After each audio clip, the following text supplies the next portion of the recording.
మారం వైటీవీ ప్రేక్షకులకు నమస్కారం. మైటీవీని ఏర్పాటు చేసిన ఉద్దేశము మరి నా యొక్క ఆలోచన విధానాన్ని మీతో పంచుకోవడానికి మరి మైటీవీ అనే యూట్యూబ్ ఛానల్ను నేను ఏర్పాటు చేయడం జరిగింది. అందులో భాగంగా మరి మీకు చాలా విషయాలను మీతో పంచుకోవాలి. నా ఆలోచన విధానాన్ని కావచ్చు, నేను ఇదివరకు అనుభవించినటువంటి వివిధ అంశాలపైన వివిధ రూపాల్లో ఏ విధంగా నేను అనుభవించాను, అనుభవించిన వాటిలలో నాకు జరిగినటువంటి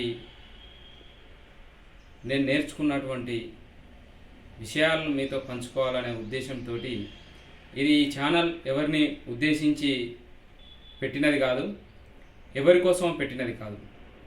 కేవలం నా ఆలోచన విధానాన్ని ప్రతిబింబించేలాగా ఇందులో చెప్పబడుతుంది. కాబట్టి ఎవరు ఈ ఛానల్ ద్వారా ఇబ్బంది పడరు, ఈ ఛానల్ ద్వారా ఎవరికి నష్టం జరగదు, ఈ ఛానల్ ద్వారా ఎవరిని ఉద్దేశించి మాట్లాడడం అనేది జరగదని చెప్పేసి ప్రత్యేకంగా వారికి నేను తెలియపరుస్తున్నాను.